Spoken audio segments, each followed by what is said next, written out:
Nós estamos aqui hoje para apresentar alguns tópicos sobre trabalhos virtuais. Nesse caso aqui, um exemplo mais específico, no qual nós, estudantes da Universidade Estadual de Goiás, estudamos nessa disciplina de mecânica.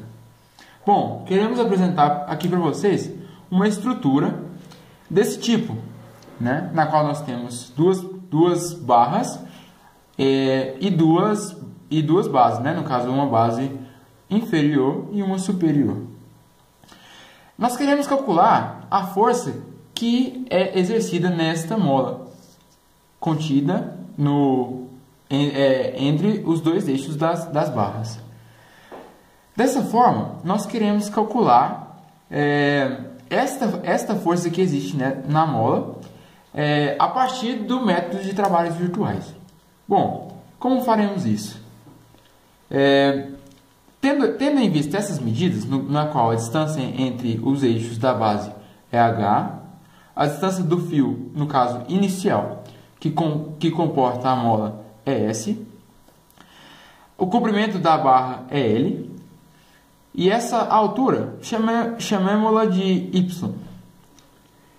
Assim, nós temos que y é igual a l sendo θ, sendo esse o θ da figura. Bom, achamos que y é igual a l seno de θ através de um simples cálculo de trigonometria por triângulos. Bom, nós temos que saber então a derivada de y no caso, pelo fato de que isso vai ser a nossa variação da distância, a qual nós precisamos para poder calcular o trabalho virtual. A variação de y, então, será L cosseno de θ dθ, uma simples derivada dessa função inicial.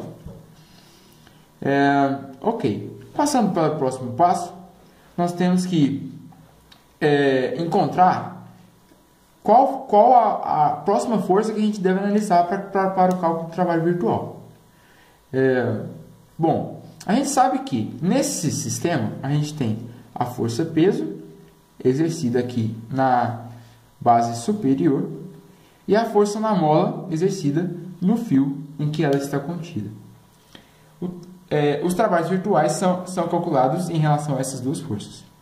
Então, a variação para a força-peso, nós já temos que é a própria variação em y, a qual nós já calculamos aqui logo abaixo. Para calcular a força que existe na mola, que é esse fio de comprimento S, nós temos que, pela lei dos cossenos, usando este θ, qual nós já mostramos no início, temos que S ao quadrado é igual a H ao quadrado mais L ao quadrado, menos 2H vezes L vezes cosseno de θ, nos quais essas medidas são essas mesmas mostradas acima, H, S e L, que é o mesmo de K. Então, por esse triângulo, surge esta lei dos cossenos aqui logo abaixo. Daí, nós temos que, por derivação implícita, nós podemos descobrir essa derivação, essa diferença do S, essa variação do S, a qual nós precisamos para calcular o trabalho virtual dessa força na mola. Ok. Assim, nós temos que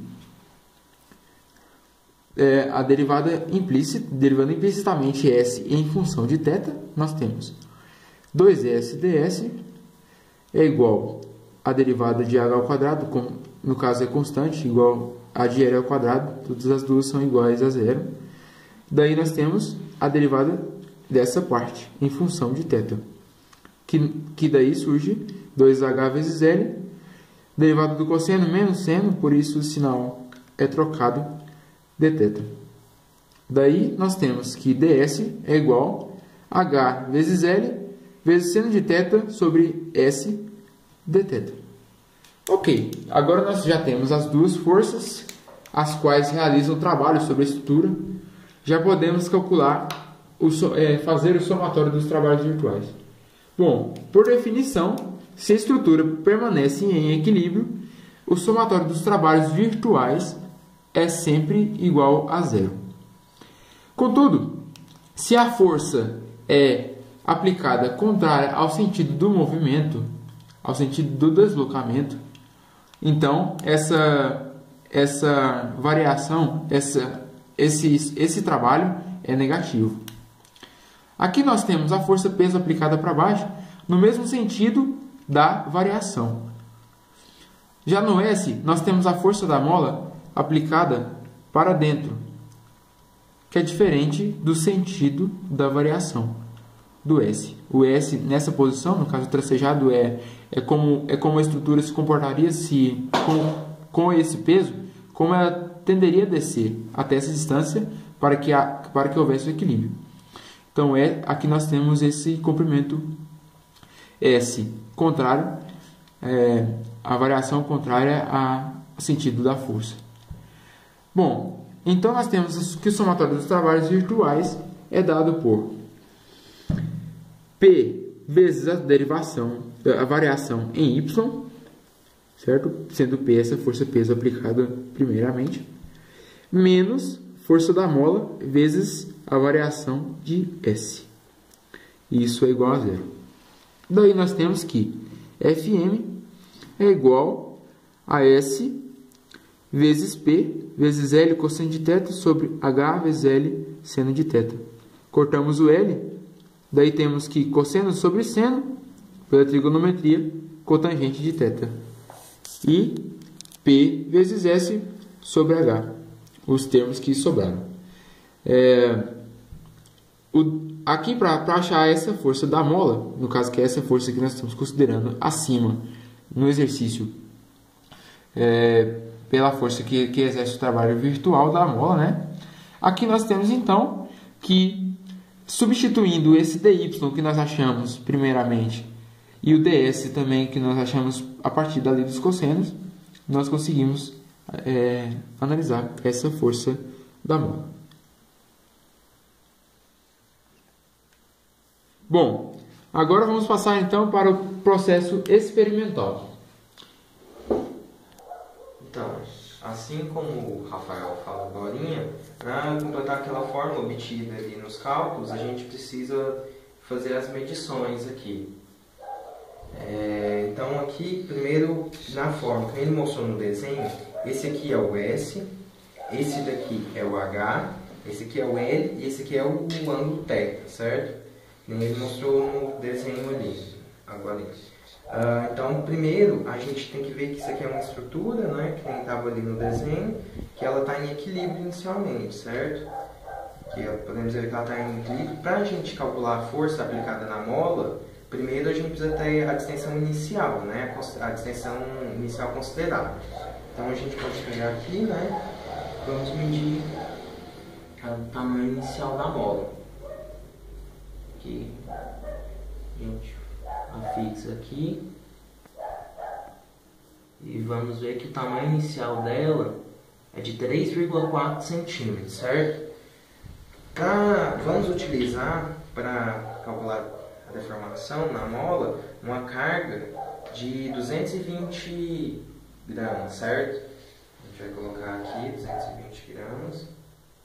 Aí podem ver que a mola deformou mais, né? Agora a estrutura está em equilíbrio.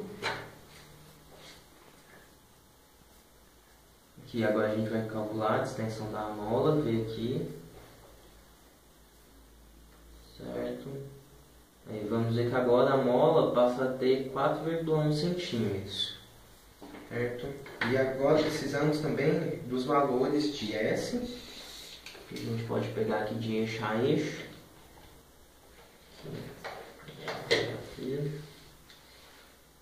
Aqui a gente vai ver que dá 58,5 centímetros.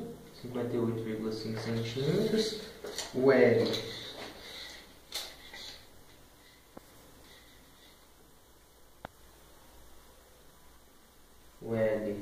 a gente vai ver que dá 41,5. Isso. Aí a distensão a gente vai comparar, a gente vai ver que o ΔX, a variação da distensão da mola, vai dar de 0,7 centímetros, certo?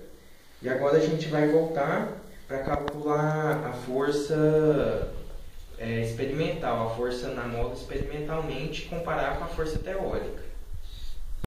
como tivemos então anteriormente, aqui agora nós temos essa estrutura, de forma que as medidas foram tiradas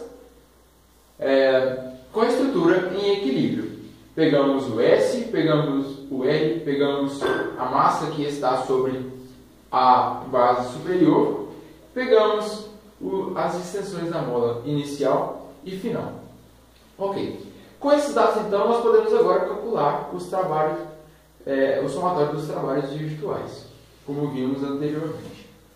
Bom, assim como então o Rafael mediu anteriormente, nós temos nós anotamos então as medidas de S, L, M e as medidas das extensões. Ok.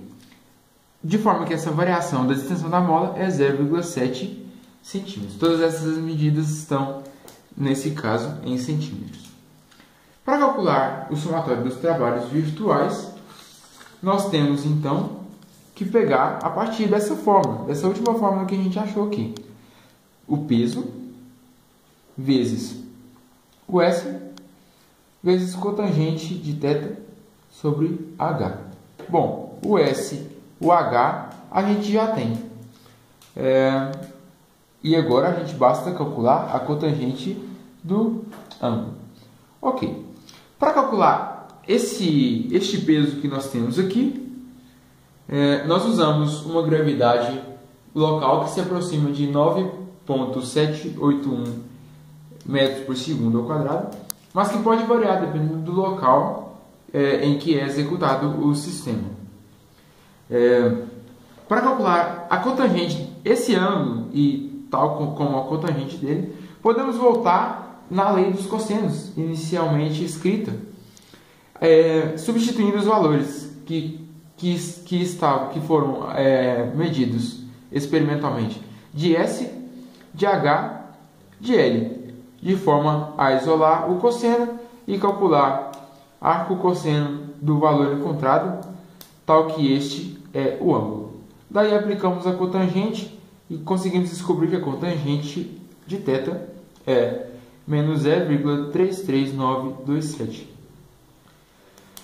Na aplicação da força na mola, que nós temos essa fórmula, né, resultante dos trabalhos virtuais, substituímos o peso, o S encontrado, o H e a cotangente do ângulo. Obtemos assim uma força de menos 1 de aproximadamente, menos 1,4236 newtons. Bom, assim nós podemos comparar essa força com a força obtida através da lei de Hooke, simplesmente analisando as extensões que nós colocamos aqui para o x inicial e x final, tal que a variação do x é 0,7. A distensão da mola, o comprimento final, a distensão da mola é dada pela lei de Hooke, é 0,7 centímetros. Na lei de Hooke, então, nós temos que F é igual a Kx. A constante dessa mola, medida anteriormente, nós obtemos ela tal que K é igual a 205,2989397 newtons por metro. Sendo assim, nós podemos jogar na lei de Hooke acima e achar que a força é igual a constante, essa acima, vezes a distância, a distensão da mola em centímetros. Dividimos aqui por 100, tal que ela estava em centímetros, nós precisamos, de acordo que essa constante está em newtons por metro, nós precisamos dessa distância em metros. Obtemos então uma força de 1,43709. Bom, para calcularmos o erro em relação a essas duas forças obtidas experimentalmente pela lei de Hooke e teoricamente pela lei dos trabalhos virtuais, pelo somatório dos trabalhos virtuais, nós temos que vamos analisar então essa força. Aqui ela parece ser negativa devido ao sentido. Como eu expliquei anteriormente, ela está voltada diferentemente para o sentido da variação. Consideremos ela modular, ou seja, somente o módulo dessa força positiva, sendo 1,4236. Assim nós podemos calcular o erro, tal que pode ser obtido pelo o erro nosso pode ser obtido pela força teórica, módulo, né, no caso da força teórica, que é a força M da mola que a gente encontrou, menos F, resultante da lei de Hooke, dividido pela força teórica novamente, Fm, que a gente encontrou no resultado. Isso aqui tudo multiplicado por 100, para obtermos esse erro em porcentagem.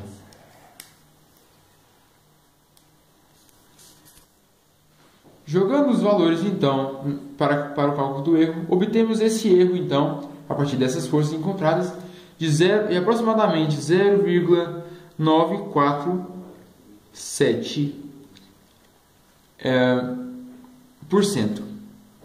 Esse erro já em porcentagem. Assim conseguimos definir, então, que é correta essa aplicação dos trabalhos virtuais nesse tipo de estrutura. Esse foi mais uma apresentação sobre trabalhos virtuais e muito obrigado pela atenção. Qualquer dúvida, pode deixar um comentário abaixo do vídeo. Bom, nós somos da Universidade Estadual de Goiás. Este grupo apresentou um trabalho para a disciplina de mecânica. Somos compostos por eu, Rafael Henrique, Daniel Hilário, Pedro Henrique, Amanda Costa e Rafael, o nosso medidor. Até logo!